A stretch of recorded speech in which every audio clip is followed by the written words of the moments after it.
once again, welcome back. I'm going to be starting a new series here. This time we're going to be focusing on XNA with Visual Basic. And before we get started, there are some things that you're going to need in order to utilize XNA. Unfortunately, the system requirements are a little bit high on this. So XP users are probably going to be cut out of the loop here, which is really unfortunate. You're also going to have Visual Studio 2010 if you don't already have that. I know that in some of my previous tutorials some of you were using 2008 and kind of working through with that. So the first thing you have to have is Windows Phone Software Development Kit 7.1, and I will put a link to that at the bottom of this tutorial. Some of the system requirements here: supported operating systems, Windows 7 and Vista, and you need 3 gigs of RAM, 4 gigs of space, and DirectX 10 or above.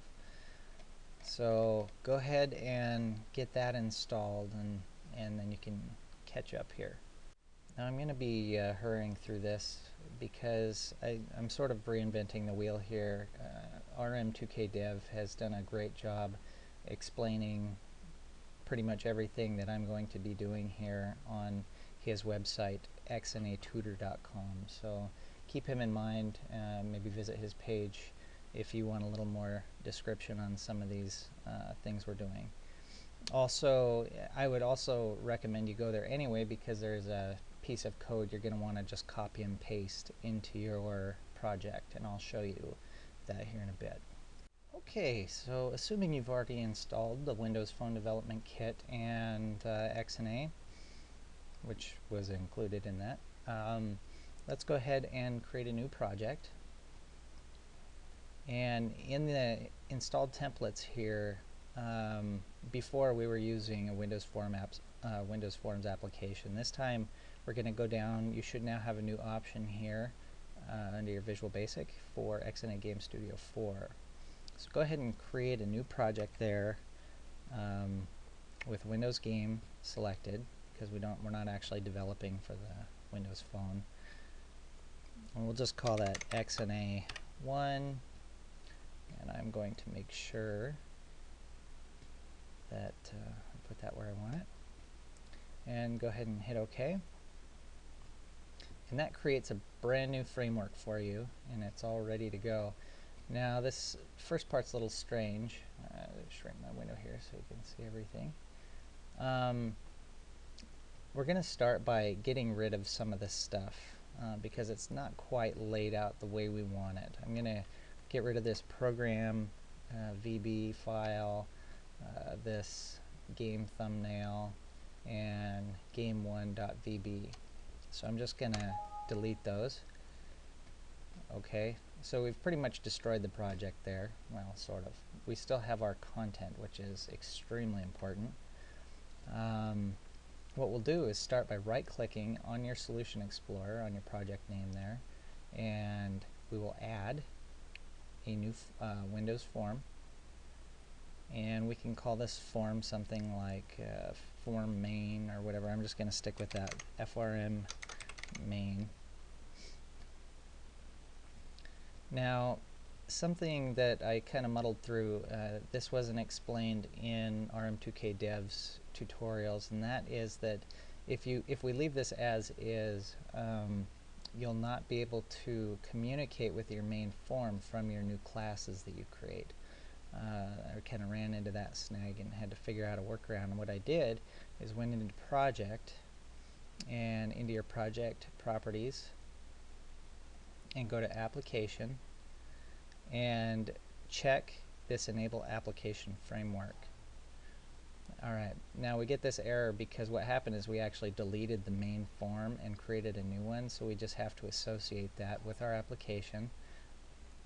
So just click OK on those errors, and now it automatically fills this in. If yours doesn't fill it in automatically, just hit that drop down and select FRM main. So now that's our startup form, and our application should be happy. Now we're going to jump over to our main form, And let's set the size of the form to 640 by 480. So I'm going to come down here in the right hand corner and give it 640 by 480 dimensions. And now back in our GDI tutorials, we were actually painting our tile maps and sprites to the actual form. With XNA, what we're going to be doing is actually using a picture box. This is going to become our game screen. So what we'll do is we'll create a new picture box and line it up with your form, and then give that a size also of 640 by 480. I'm going to type it in down here. And it'll kind of stretch over a little bit. That's not a big deal. You can resize that if you want. One property that we're going to want to change on here, actually two of them. Let's go ahead and give this a name like PB screen, since that's our actual game screen. And we're going to click this anchor button, drop down. Sorry, you can't see that. It's off the screen. I'll bring it up here. Drop down and click these little bars down here to actually anchor it to our form. That way, whenever we resize our form, the screen stretches with it. So once you've selected those, we should be good to go with our code. I'm going to go ahead and save my project. And I will double click the form to go in. What we're going to do now is do an imports on system.windows.forms. Okay, and what this will do is allow us to manipulate and add form objects in our classes and stuff, or to our subs.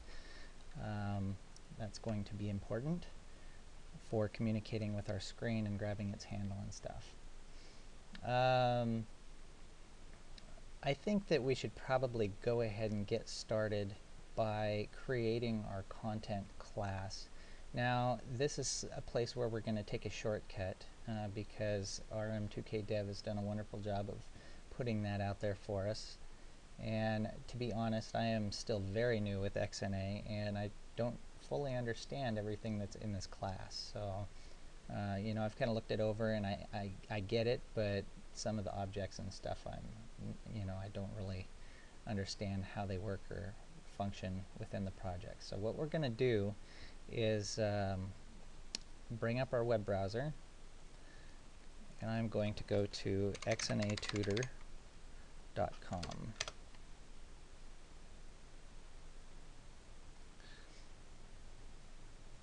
And what you'll see here is he has posted this class content.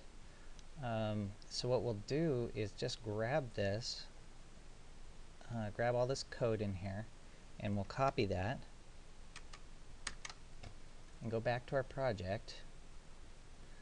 Right click on your project name in the Solution Explorer, add a new class, and you can call it, really whatever you want. I'm going to use CLS content.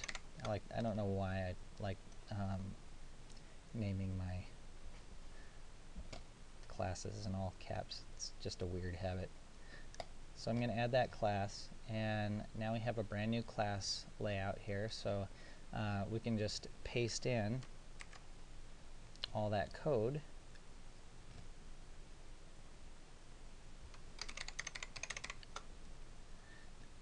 And make sure your class name matches here still. So, just as a brief overview, like I said, I don't really understand all this. We're creating a content manager and a service helper, and this is going to help us manage our, graphics objects and stuff, and I think our sprite batches and all of our resources essentially for the game are going to be managed with this class and added to the game. So if you look at it, a lot of it should make sense when we're done, like setting the content directory and things like that. But again, I'm not going to go too much into that. So I'm going to jump back over to the main form here. And we're going to create our graphics objects now, and this really isn't terribly dissimilar from what we did in GDI. So I'm going to call this little section of variables my graphics setup. I found that making a lot of these public is handy when you need to start calling on things from your other classes that you make. If you're making NPC classes and stuff, it's really nice to be able to access the sprite batch and things like that. I'm going to go ahead and create GD as a new graphics as a graphics device. So this is a little different than, you know, just the plain straight up GDI graphics object, and you'll see how these interact later on. So next up, I'm going to create a variable for my game content, all of those resources, and this is going to be drawn directly from that class we created. So, whoops, class content dot game content. And lastly, I'm going to do SB as my sprite batch to manage my pictures and things, my sprites and other resources like that. Later on we'll cover sprite fonts and things like that too. I'm going to, I may leave out the graphics for this tutorial. I just want to get the basics here. Probably in part 3 we'll get into adding some of the graphics. For our game loop, I'm going to add states and modes, things for, you know, to monitor whether the game is running, whether a menu is up, things like that. So I'm going to start by just saying is running as a boolean, and I'm going to set that to true by default. And I will do a tick counter in the next tutorial with our sprite fonts. That'll be good. Okay, so we'll start in our form load here. We want to display and focus the form. So I'm going to say me.show and me.focus. This keeps our game loop from basically taking over before our form has a chance to display itself. So now we are going to have to create the meat and potatoes of XNA's graphics initialization. This is where, you know, really the trickiest part, and where everything happens in the beginning, and then it kind of gets a little easier from there. So we'll just jump into that now. Let's drop down below our main form here, and we're going to create a private function that's basically going to return a Boolean value of true or false to tell us whether or not everything started up successfully. And if it did, then it will proceed into the game loop. Otherwise, it's just going to tell us no way and end our game. So I'm going to call this init gfx. Oops. And we're going to be communicating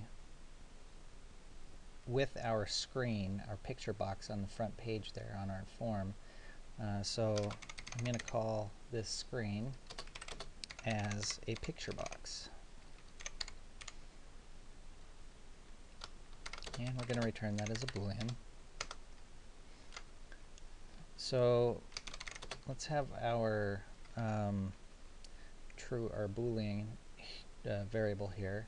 I'm going to do be success as a Boolean equals false, because if nothing started, I want it to automatically tell us it's a failure.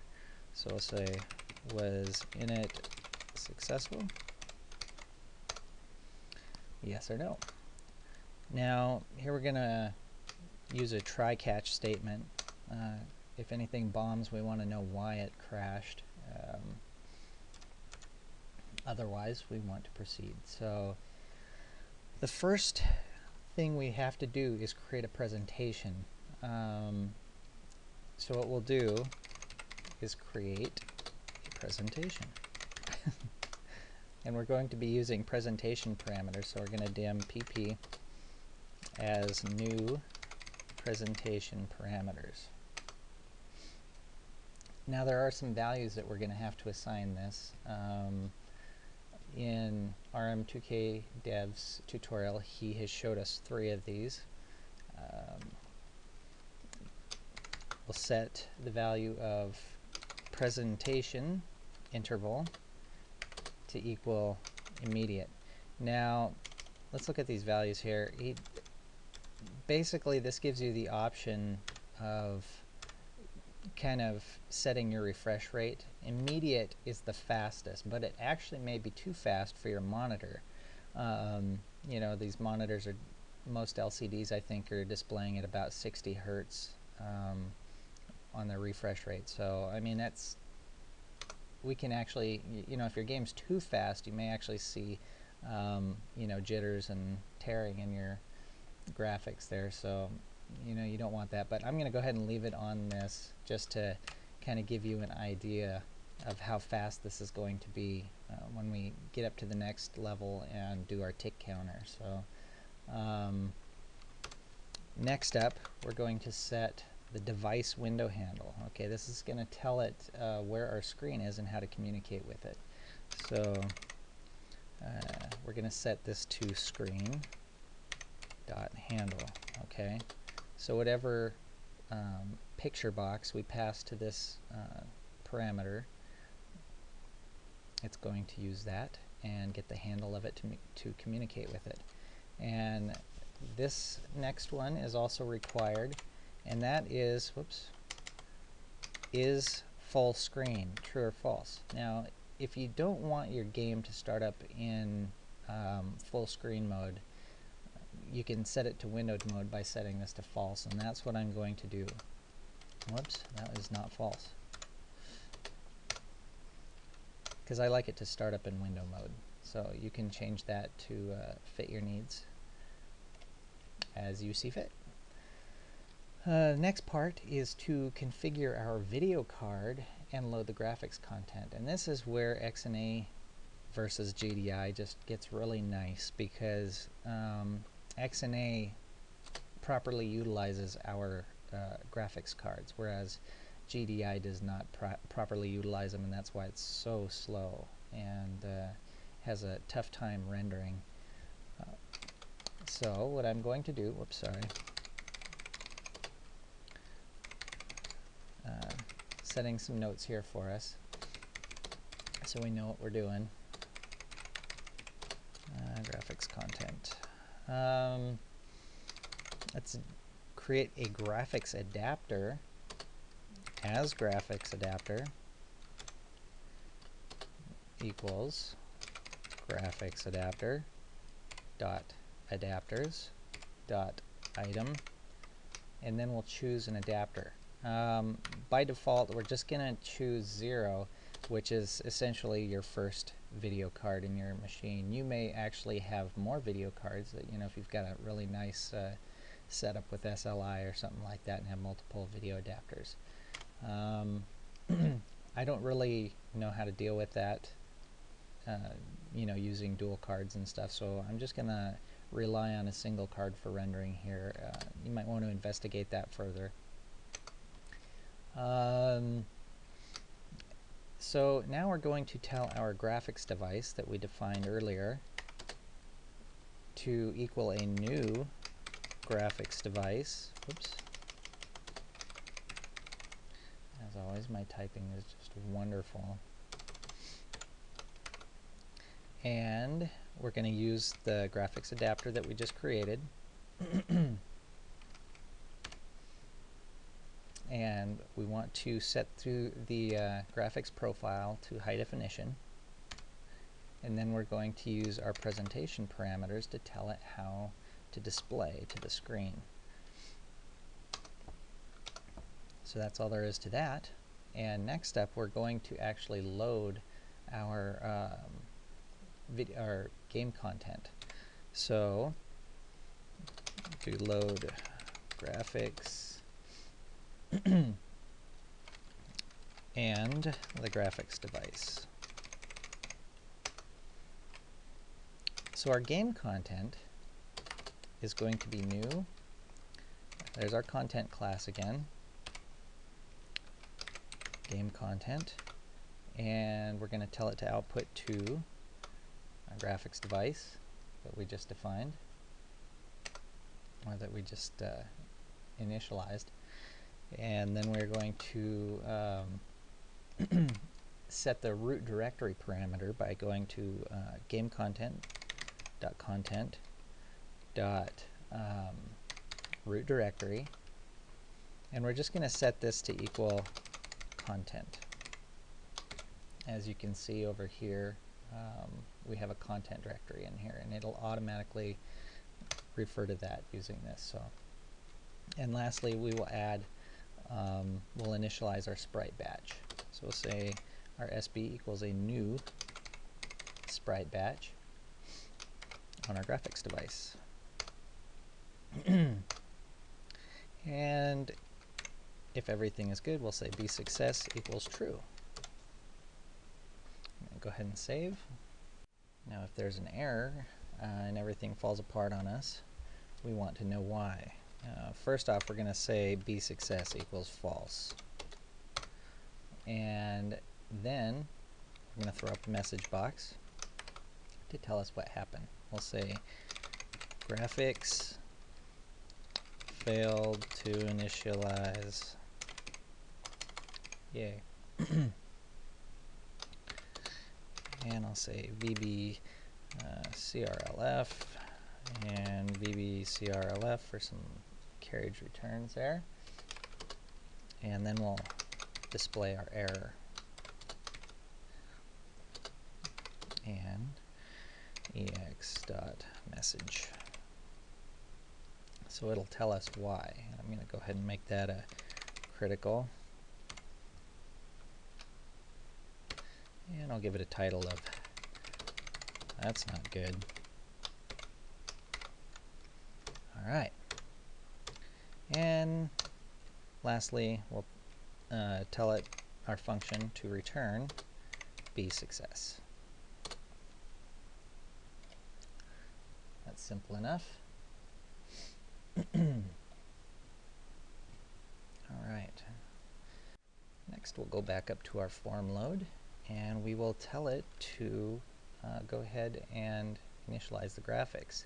We're going to do this with an if statement to check the condition, whether it was successful or not, and then tell it whether it should keep running or whether it should die. So we'll say if init graphics, and here we want to use our screen, so PB screen was the name of our picture box, equals false, then is running equals false, and end.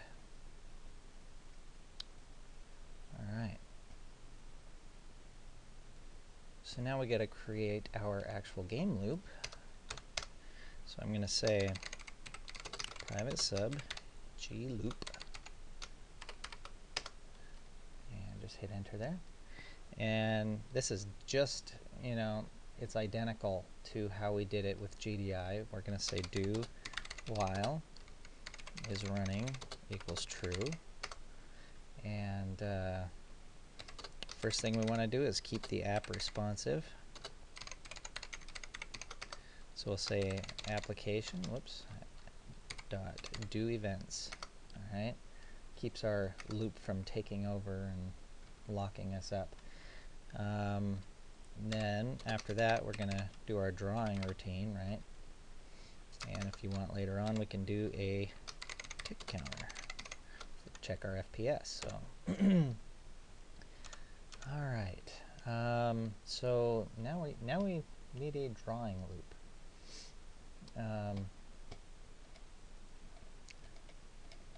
I guess in this case it's not really going to be a loop. I'm going to just drop down here below our game loop and go to our create a new private sub. I'm just going to call it draw. The first thing we're going to do is clean. Oh, my phone's ringing. 1 second. Okay.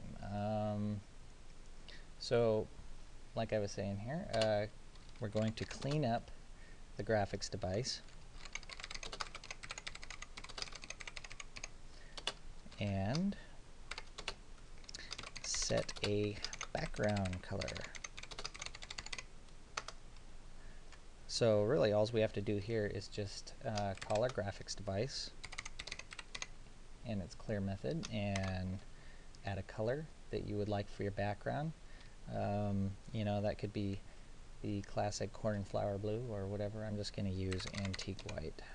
Oops, sorry, got to use color in this one.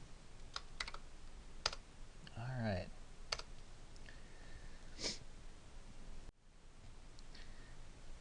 And to finish the sub, we're going to tell our graphics device to present.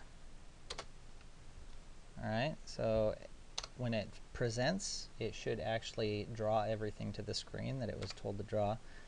So it'd be like, ta-da! Alright. Now, something does happen in between here. This is where our sprite batch drawing cycle takes place. If we're doing a tile map, this is where you'll put that same, you know, for x equals 0 to whatever and y equals 0 to whatever. Our actual tile drawing loop will go here. So what we'll do is we'll have a sprite batch dot begin. Alright, tells it to start drawing. And then we'll have sb.draw for whatever we're going to be drawing. This could be, you know, a rectangle or whatever, any other image. Now I can't actually do that because I don't have any graphics loaded, so this is where we will do that. Then we'll have sprite batch.end. So we tell it to end its drawing cycle. Now after we've created that and told it to present, what we need to do is come back up here to our game loop where we told it to draw, uncomment that, so it will actually run. And then we have to take our game loop and add it to our form startup, just like that. And once it's all in there, I'm gonna change this to black just so we have something that you can actually see better and know that it's working. So if we run this, then our game screen should essentially just be a big black box. I'm going to go ahead and kick it off, and there it is. So basically we have completely initialized XNA. It's running. You can't see much happening here, unfortunately. If you wanted to, you could change that color. Whoops, I forgot to close it. That's another thing I have run into, like if it's running here and you close the form, because I'm not sure if it's a threading issue or what, but it doesn't actually stop the application. So what we'll want to do is come up to our form load and find the form's form closing event, and just basically tell it to stop running. So we'll say is running equals false and then end. So when we hit the kill switch there, it'll actually turn off. There we go. So now we've stopped the application. So like I was saying, once that's stopped there, you can change this to whatever you want. Cornflower blue, whatever. Run that. And you can see that it's working nicely. So in the next tutorial, what we're going to cover is using a sprite font to actually draw text to the screen here. And what we're going to do is add our old tick counter that we created in our GDI tutorials. If you didn't see the GDI tutorial for creating the tick counter, it's not a big deal because I'll be walking all the way through it. So that'll be the next step. I will catch you then. I hope this was helpful, and I am deeply sorry to our Windows XP users and those who don't have Visual Studio 2010. That's really irritating, but XNA is just, it's so worth it in the end, as you'll see when we start looking at our frame count and things like that. Anyways, I will catch you guys later, and I look forward to hearing about your projects. Ornery Nerd, I'm very sorry I have not got around to doing a tutorial on NPCs and things like that. I know actually several of you have requested a tutorial for, you know, how to track your NPCs and things like that on the world map and actually move them around. Hopefully, carrying on here, going forward, we'll be able to cover that. I know it's kind of, it gets pretty advanced there, and hope we can get it done. Anyway, I will catch you all later. Thank you for watching. Thumbs it up if you like it. I appreciate it. Thanks. Bye-bye.